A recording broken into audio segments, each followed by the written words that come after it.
Alhamdulillah. Alhamdulillahilladzi waffaqana ala ta'atihi wa arsyadana ila sabili rusydi.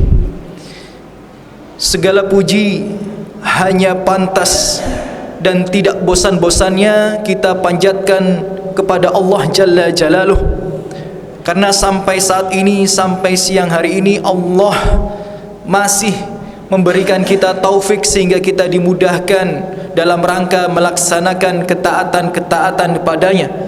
Dan sampai saat ini pula, sampai siang hari ini pula, Allah masih memberikan kita hidayah, yang dengan hidayah tersebut kita masih bisa merasakan nikmatnya iman, nikmatnya Islam, nikmatnya membedakan mana yang hak, mana yang batil, mengenal kebenaran.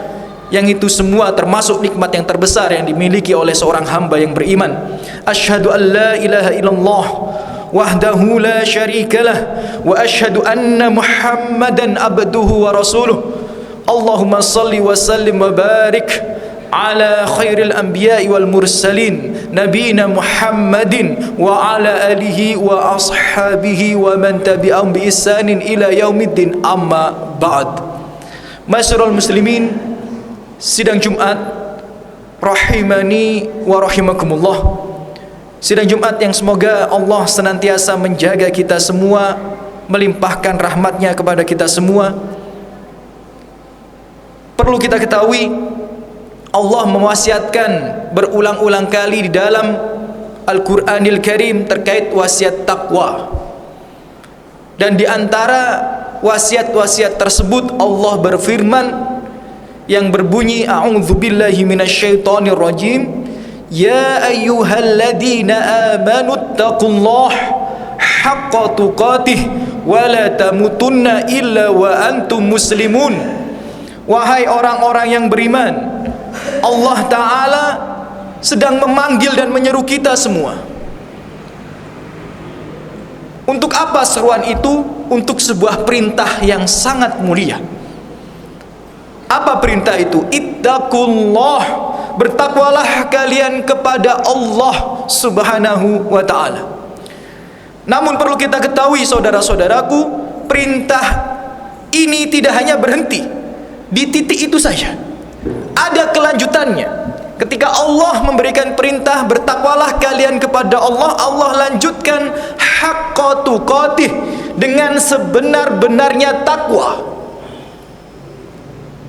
Seolah-olah Allah menjelaskan, Allah tidak menginginkan ketakwaan yang palsu, Allah tidak menginginkan ketakwaan yang dusta, Allah tidak menginginkan ketakwaan yang kita tampakkan di hadapan manusia tapi kita buang percuma di hadapan Allah Subhanahu wa ta'ala. Allah tidak menginginkan ketakwaan yang seperti itu.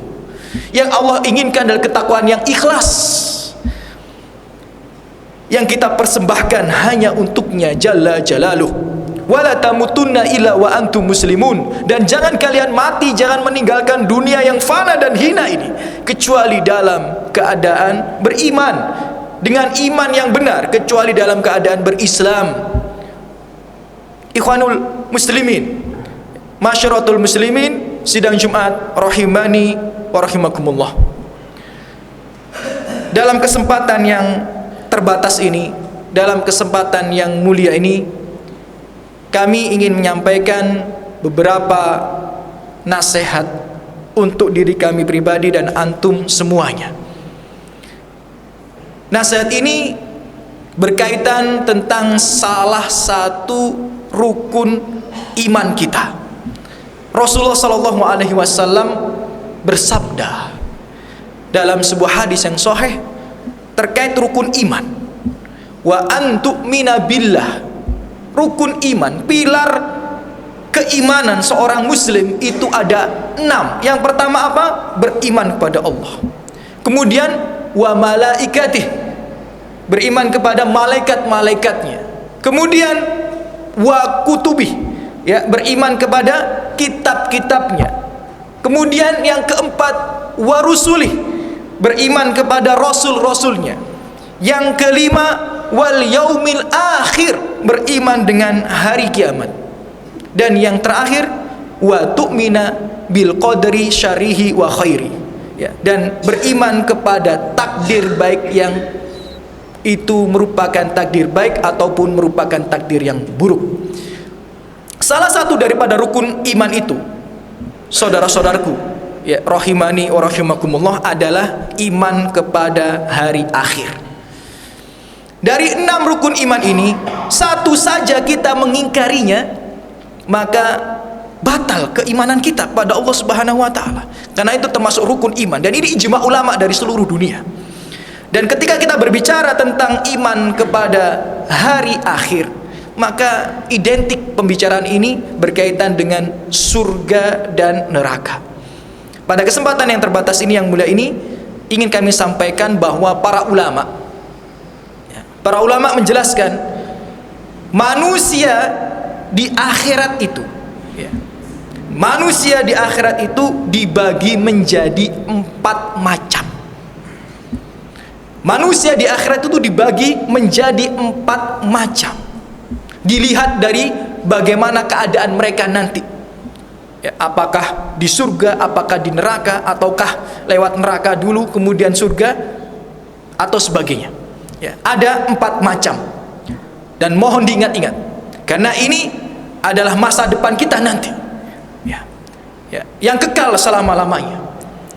Macam orang yang pertama, kata para ulama, adalah mereka yang kekal selama-lamanya di dalam neraka.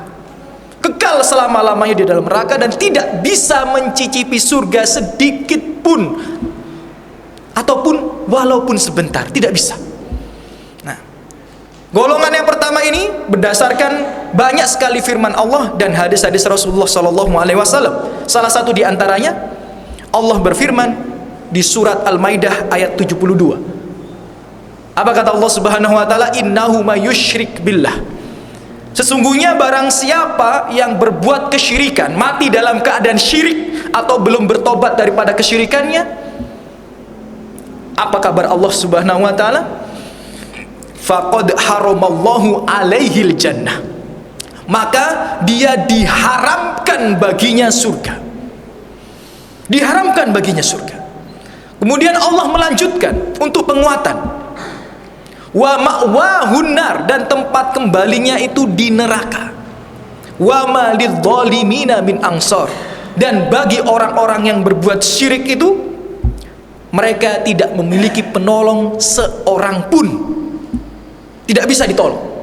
Walaupun bapaknya seorang nabi, sebagaimana Nabi Nuh yang ingin menyelamatkan anaknya, tidak bisa.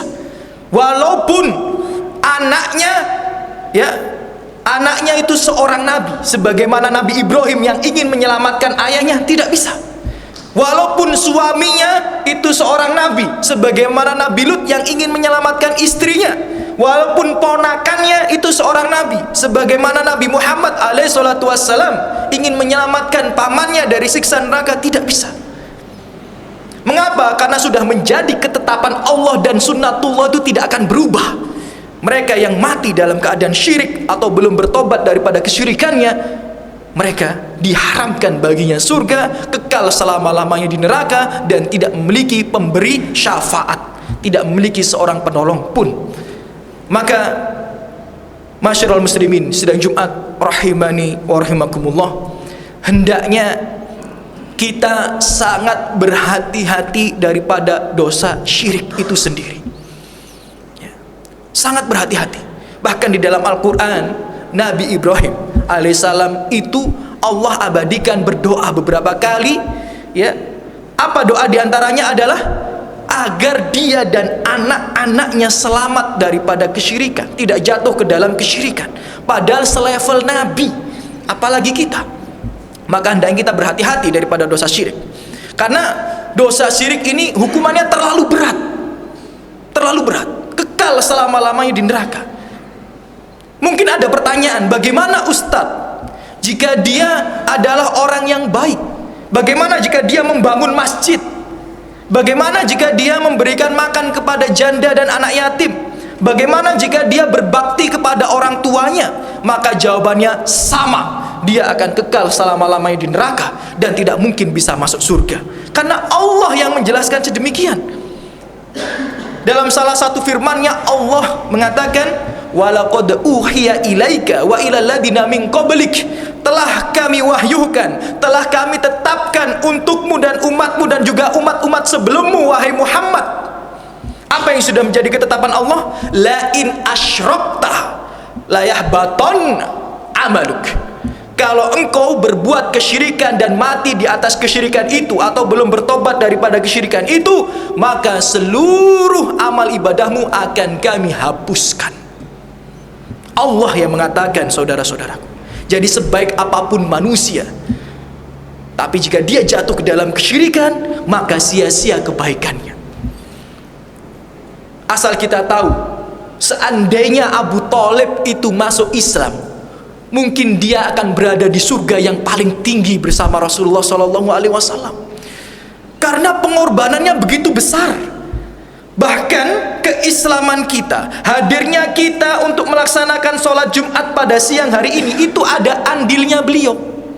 Rasulullah itu tidak dibunuh pada waktu itu ketika tinggal di Mekah karena perlindungan beliau. Rasulullah ketika diboikot, ketika kelaparan, ketika tidak bisa berdagang, siapa yang mengenyangkan perutnya? Abu Thalib. Tapi jelas dalam hadis-hadis yang sahih riwayat Bukhari, riwayat Muslim, bahwa Abu Thalib itu kekal selama-lamanya di neraka karena mati di atas kesyirikannya. Ya. Jika Abu Thalib yang jasanya begitu besar terhadap keislaman kita sekarang saja di neraka selama-lamanya, apalagi kita. Kalau kita berbuat kesyirikan akan sia-sia semua amal ibadah kita. Bahkan dalam hadis riwayat Bukhari, dijelaskan oleh Rasulullah SAW bahwa kaum kafir Quraisy itu mereka haji. Jadi Abu Jahal, Abu Lahab, Abu Thalib itu haji, saudara-saudaraku. Mungkin banyak di antara kita belum haji. Mereka sudah haji dalam hadis riwayat Bukhari. Kenapa? Karena syariat haji ini sudah ada sejak zaman Nabi Ibrahim. Jadi syariat haji bukan dibuat di zamannya Nabi Muhammad SAW, tidak. Dari zaman Nabi Ibrahim sudah ada, dan mereka melaksanakan haji. Tapi apakah haji itu bisa bermanfaat memasukkan mereka ke dalam surga? Tidak. Abu Jahal di neraka selama-lamanya. Begitu pula Abu Lahab dan Abu Thalib dan juga kaum kafir Quraisy yang lainnya. Maka jangan sekali-kali kita menggadaikan ya sesuatu apapun ya dalam rangka ya kesyirikan itu sendiri, saudara-saudaraku. Maka untuk kesyirikan itu tidak ada toleransi. Walaupun terkadang berat untuk meninggalkannya, jauhi kesyirikan itu. Dan kesyirikan itu macamnya banyak. Ketika kita memberikan persembahan kepada selain Allah Subhanahu wa taala, itu syirik. Rasulullah bersabda, man dzabaha li ghairillah faqad asyraka. Siapa yang memberikan sesembahan untuk selain Allah, syirik. Jadi ketika kita bawa makanan, bawa persembahan untuk kita bawa ke punden, ke sungai, ke laut, ke gunung, itu syirik. Tapi banyak saudara-saudari kita yang masih melakukan hal tersebut. Padahal di dalam KTP-nya tulisannya Islam, Muslim. Ya, maka itu kesyirikan. Ya. Dan banyak kesyirikan yang lainnya. Berdoa kepada selain Allah Subhanahu wa taala, meminta kepada selain Allah Subhanahu wa taala, syirik. Minta ke setan, minta ke jin, minta ke dukun, percaya ramalan dan lain sebagainya. Maka jauhi daripada dosa syirik itu.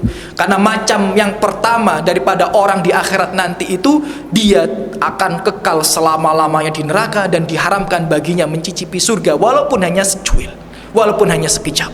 Kemudian macam manusia yang kedua, masyaallah muslimin, sidang Jumat rahimani wa rahimakumullah, adalah mereka yang masuk surga. Tapi untuk masuk surga itu mereka harus melewati hisab terlebih dahulu dan melewati adab di neraka. Ya, jadi mereka akan masuk surga dan pasti akan masuk surga, tapi mereka harus melalui fase hisab. Ya, harus deg-degan terlebih dahulu. Ya, di hadapan pengadilan Allah. Dan karena dosanya lebih banyak atau jatuh daripada dosa-dosa besar dan amal solehnya hanya sedikit, maka mereka akan diadab di neraka terlebih dahulu sampai waktu tiba mereka diselamatkan untuk dimasukkan ke dalam surga. Itu golongan yang kedua. Dalam sebuah hadis dikatakan, hadis riwayat Muslim, hadisnya sahih, saudara-saudaraku. Rasulullah mengatakan, ma min abdin qala la ilaha illallah wa mata ala dzalik illa dakhalal jannah. Tidaklah seorang hamba mengucapkan la ilaha illallah, berpegang teguh dengan ucapan itu, mati di atasnya, kecuali dia pasti akan masuk surga, pasti akan masuk surga, kata Rasulullah SAW. Kemudian ada sahabat yang protes dengan pernyataan ini, Abu Dzar radhiyallahu anhu, salah satu orang yang masuk Islam pertama kali. Abu Dzar protes, ya Rasulullah, wa in zana wa in saraka, bagaimana ya Rasulullah seandainya dia itu adalah pezina? Bagaimana ya Rasulullah seandainya dia adalah pencuri? Apakah dia akan masuk surga? Maka kata Rasulullah, wa in zana wa in saroko, walaupun dia pezina, walaupun dia pencuri, tapi kalau dia tidak berbuat kesyirikan, berpegang teguh dengan ketauhidan, maka dia akan masuk surga. Abu Dzar masih tidak percaya dan tidak menerima pernyataan ini, bertanya lagi, mengulangi pertanyaannya, wa in zana wa in saroko, seandainya dia pezina, seandainya dia pencuri. Maka Rasulullah menjawab, wa in zana wa in saroko, bahkan seandainya dia pezina walaupun dia pencuri. Sampai ketiga kalinya, bahkan sampai keempat kalinya, wa in zana wa in saroko. Kemudian Rasulullah menjawab, wa in zana wa in saroko, walaupun dia pezina, walaupun dia pencuri, tapi kalau dia mati di atas tauhid, tidak pernah berbuat syirik, dia pasti akan masuk surga, walaupun Abu Dzar tidak suka, kata Rasulullah SAW.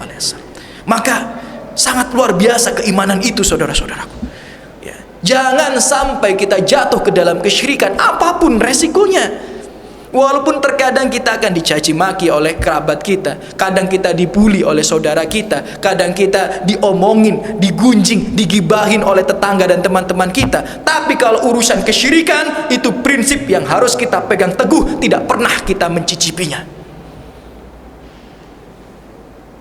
Karena orang yang mati dalam keadaan tauhid, seburuk apapun, dia pasti akan masuk surga. Walaupun harus melalui hisab, harus melalui adab, tapi dia pasti akan masuk surga. Sebaliknya, sebaik apapun manusia, tanpa ketauhidan, jika dia jatuh ke dalam kesyirikan, dia tidak akan pernah mencicipi surga dan selama-lamanya di dalam neraka. Kemudian golongan yang ketiga adalah mereka yang masuk surga namun melalui fase hisab tanpa melalui fase adab.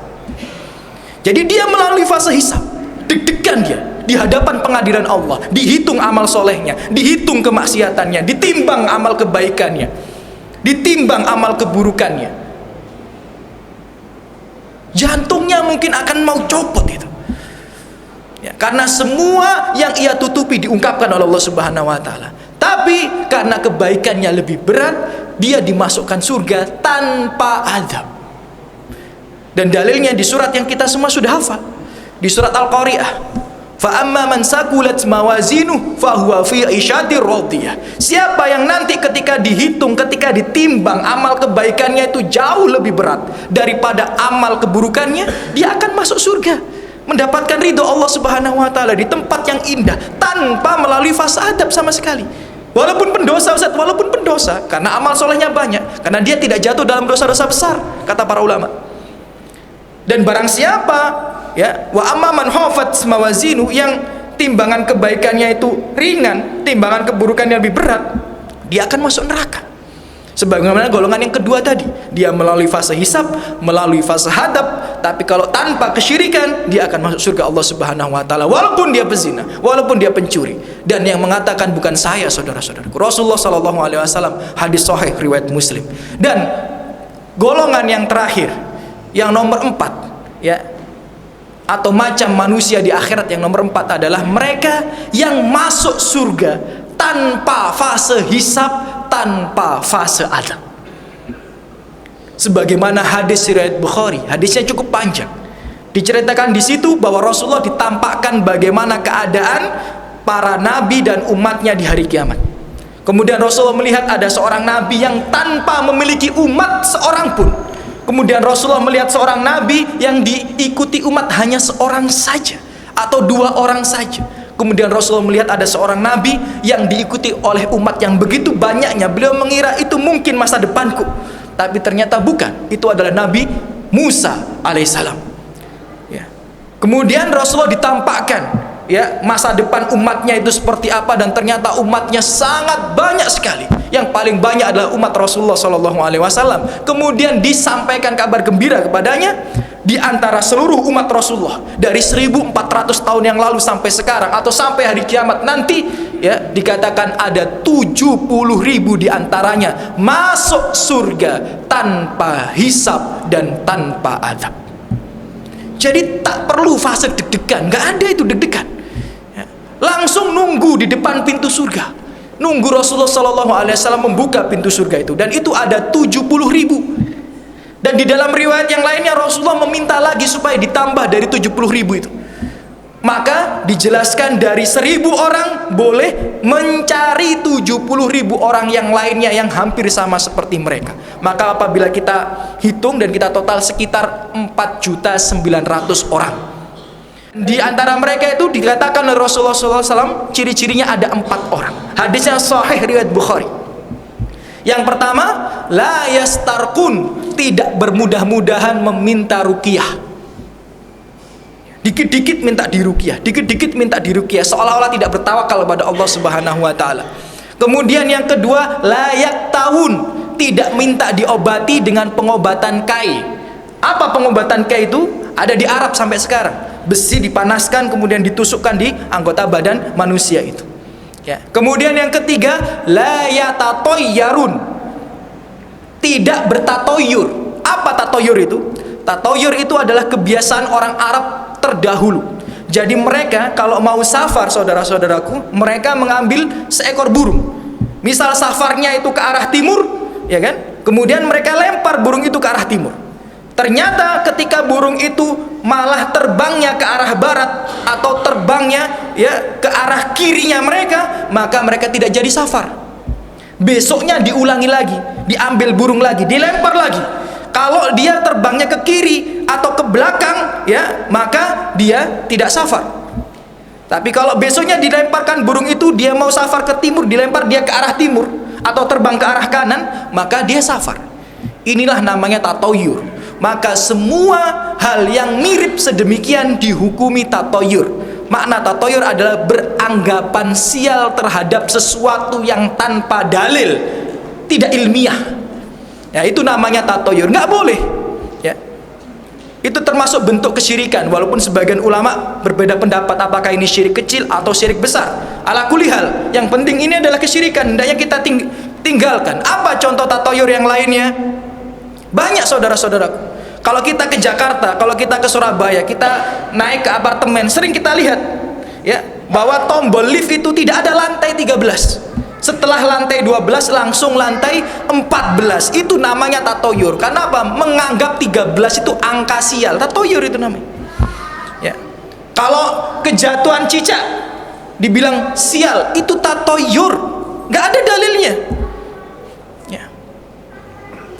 Kalau perawan makan di depan pintu nanti seperti ini, itu tatoyur. Nanti nyapu kalau nggak bersih nanti dapat suami yang brewokan, itu tatoyur. Beranggapan sial terhadap sesuatu yang tidak ada dalilnya, tidak ilmiah. Nggak boleh. Jadi boleh asal apa? Asal ilmiah. Baik dari dalil Al-Quran ataupun sunnah maupun secara ilmu pengetahuan diperbolehkan. Ya, misal kalau maghrib anak nggak boleh keluar, itu bukan tatoyur. Kenapa? Karena memang dalam hadis dikatakan apabila maghrib syaiton, jin-jin itu keluar. Maka hendaknya anak-anak itu tidak diperkenankan main-main di luar rumah. Nah, ini bukan tatoyur. Jadi kalau kita beranggapan sial ada dalilnya tidak ada masalah. Kalau tidak ada dalilnya ini repot. Bayangkan, perhatikan, kalau bulan Muharram tidak ada orang Jawa atau sedikit sekali di antara mereka yang mau nikah di bulan Muharram. Ya, di bulan Suro. Ya, teman-teman saya itu WO, wedding organization, itu kalau bulan Muharram mereka puasa sepi job. Kenapa? Karena sampai detik ini, sampai titik ini, banyak orang-orang kita ini percaya kalau menikah atau bikin hajat di bulan Muharram itu ada kesialan. Mau nikah dihitung dulu tanggalnya dan lain sebagainya. Kalau tidak tanggal ini nanti sial. Itu tatoyur. Maka hendaknya ditinggalkan. Jika kita ingin masuk dalam kategori 4.900.000 orang yang masuk surga tanpa hisab dan tanpa adab. Yang keempat, ciri yang keempat adalah wa ala rabbihim yatawakkalun. Mereka kepada Allah itu berserah total, tawakal. Ya. Dan itulah ciri-ciri daripada 4.900.000 orang yang masuk surga tanpa hisab, tanpa adab. Dari 4 macam orang di akhirat ini, saudara-saudaraku, 3 di antaranya pasti masuk surga, dan 1 di antaranya tidak akan pernah bisa mencicipi surga dan kekal selama-lamanya di neraka. Kesamaan daripada 3 golongan ini adalah mereka jauh daripada kesyirikan, meninggalkan kesyirikan. Maka daripada itu, hendaknya kita yang merindukan surga, yang khawatir untuk kekal selama-lamanya di neraka, hindarilah kesyirikan itu. Walaupun kita berlumuran dosa, sebanyak apapun dosa kita, jauhi dosa syirik. Karena walaupun kita ini ya adalah pelaku maksiat, bisa jadi anak kita adalah orang yang soleh, bisa jadi anak cucu kita adalah orang yang soleh, yang ketika kita nanti diadab di neraka, mereka datang memberikan syafaat untuk kita. Dan itu bisa.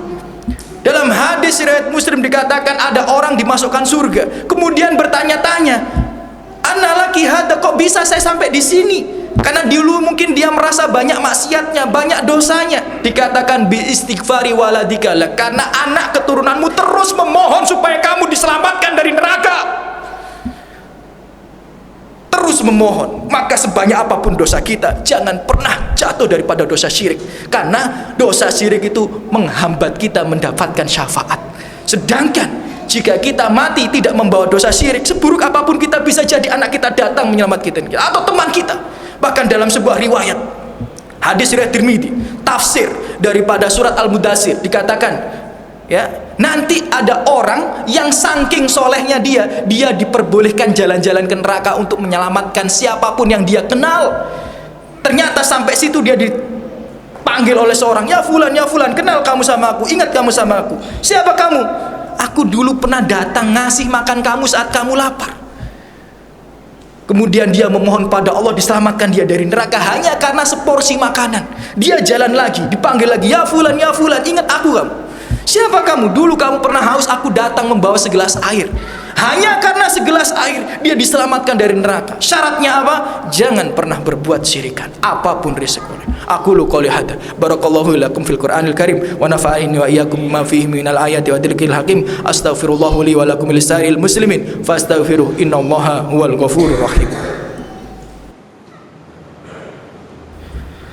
Alhamdulillah.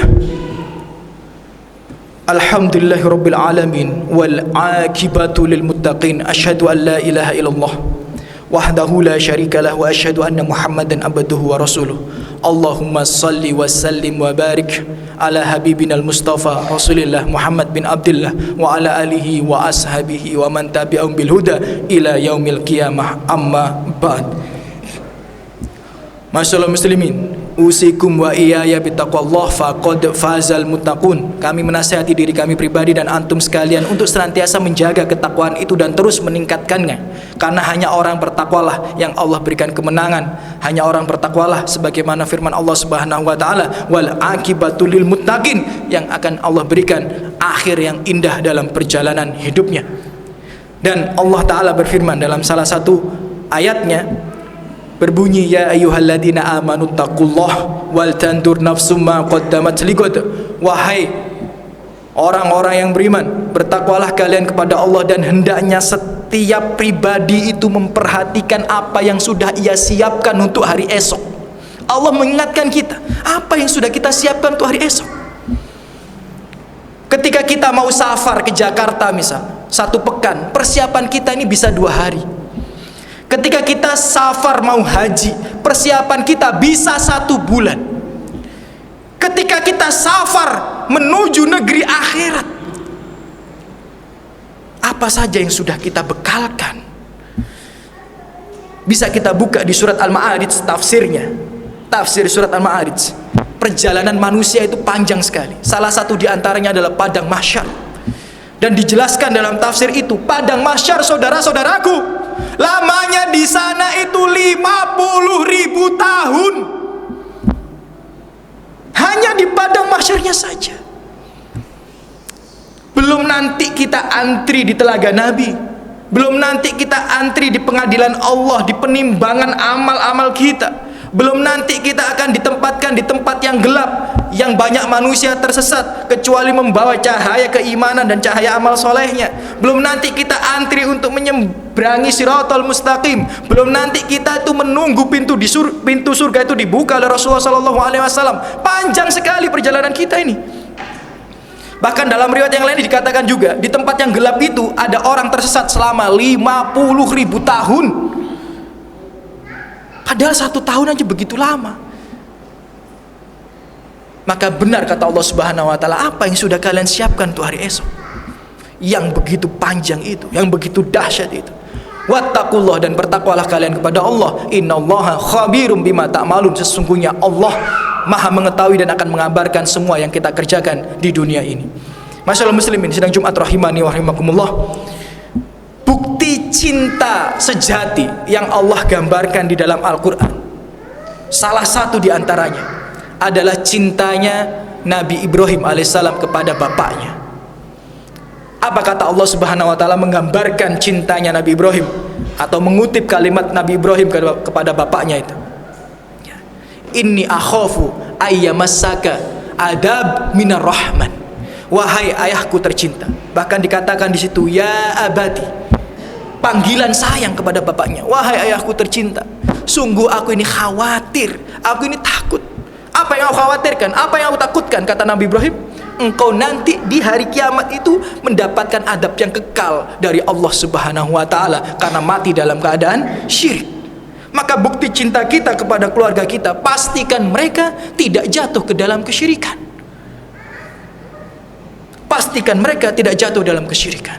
Orang tua kita, saudara-saudari kita, anak-anak kita, teman-teman karib kita, pastikan mereka tidak jatuh dalam kesyirikan. Walaupun terkadang mereka masih yang membuka aurat, walaupun terkadang mereka masih terjatuh dalam dosa riba, walaupun terkadang mereka masih suka berbohong, suka makan yang haram dan lain sebagainya, pastikan mereka tidak jatuh ke dalam kesyirikan. Karena ketika mereka mati tidak membawa dosa syirik, mereka masih punya kesempatan untuk ditolong nanti di dalam neraka. Maka benar kata Rasulullah SAW, dakwah yang pertama kita sampaikan itu adalah dakwah tauhid. Hadis riwayat Bukhari dan Muslim. Rasulullah ini punya banyak pembantu dakwah. Jadi Rasulullah dakwah nggak sendiri. Rasulullah ini mengutus beberapa orang untuk datang ke Yaman, datang ke Syam, datang ke sana, ya. Dan semua diantaranya diajarinya kalimatnya sama. Apa yang diajari Rasulullah kepada mereka yang diutus untuk berdakwah di orang-orang yang jauh itu? Ya. Apa kata Rasulullah? Falyakun awwala ma tad'uhum ilahi ayyuhidallahu ta'ala. Hendaknya kalau kalian itu mendakwai mereka, yang pertama kalian seru kepada mereka adalah untuk mentauhidkan Allah, menjauhi kesyirikan. Tauhid dulu. Kenapa? Karena amal apapun mereka kerjakan kalau tanpa tauhid mereka di neraka. Maka tauhid dulu. Setelah itu apa kata Rasulullah? Fa'idha arafu lidalik. Kalau mereka sudah memahami tauhid dengan benar, sudah menjauhi kesyirikan, fa'arifhum, beritahukan kepada mereka bahwa diwajibkan kepada mereka sholat 5 waktu sehari semalam. Jadi yang kita serukan pada orang-orang yang kita cintai supaya kita bisa berjumpa lagi dengan mereka di surga adalah supaya menjauhi kesyirikan, mentauhidkan Allah dengan benar. Setelah itu ajak mereka untuk melaksanakan sholat, walaupun masih buka tutup jilbab, walaupun masih makan yang haram, walaupun masih suka gibah. Ada namanya al-aulawiyat, skala prioritas dalam Islam ini. Maka yang pertama adalah tauhid, kedua sholat, baru setelah itu zakat, kemudian puasa dan lain sebagainya. Kita tahu itu daripada rukun Islam. Maka saudara-saudaraku, ya, tolong ya, nasihat ini hendaknya kita tanamkan di dalam hati kita dalam-dalam dan kita sampaikan kepada orang-orang yang kita tercintai, ya. Karena sebagaimana Rasulullah dan Allah gambarkan di dalam surga itu, salah satu kenikmatan yang paling indah adalah berjumpa lagi dengan orang-orang yang tercinta di surga Allah Subhanahu wa taala. Maka untuk memastikan itu adalah benar-benar menjauhi kesyirikan baik diri kita maupun orang-orang yang kita cinta. Aqulu qali hadza innallaha wa malaikatahu yusholluna 'alan nabi ya ayyuhalladzina amanu shallu 'alaihi wa sallimu taslima. Allahumma sholli ala Muhammad wa ala ali Muhammad kama shallaita ala Ibrahim wa ala ali Ibrahim innaka Hamidum Majid. Allahumma barik ala Muhammad wa ala ali Muhammad kama barakta ala ali Ibrahim wa ala ali Ibrahim innaka Hamidum Majid. Allahumma ighfir lil muslimina wal muslimat wal mu'minina wal mu'minat al ahya'i minhum wal amwat. Rabbana ighfir lana wa li walidina wa lil mu'minina yauma yaqumul hisab. Rabbana dhalamna anfusana wa illam taghfir lana wa tarhamna lanakunanna minal khasirin. Rabbana la tu'akhidna in nasina aw akhtana. Rabbana srif anna adzab jahannam. Rabbana srif anna adzab jahannam. Rabbana srif anna adzab jahannam inna adzaba kana gharama. Allahumma inna nas'aluka al-jannah. Allahumma inna nas'aluka al-jannah. Allahumma inna nas'aluka al-jannah. Rabbana hab lana min azwajina wa dhurriyyatina qurrata a'yun waj'alna lil muttaqina imama. Allahumma inna nas'aluka al-huda wa tuqa wal afafa wal ghina. Allahumma inna nas'aluka ilman nafi'a wa rizqan thayyiban wa amalan mutaqabbala. Rabbana atina fid dunya hasanah wa fil akhirati hasanah wa qina adzaban nar. Subhana rabbika rabbil izzati amma yasifun wa salamun alal mursalin walhamdulillahi rabbil alamin. Ibadallah, innallaha ya'murukum bil ihsan wa ita'i dzil qurba wa yanha 'anil fahsya'i wal munkari wal baghi ya'idukum la'allakum tadhakkarun. Qumu ila salatikum.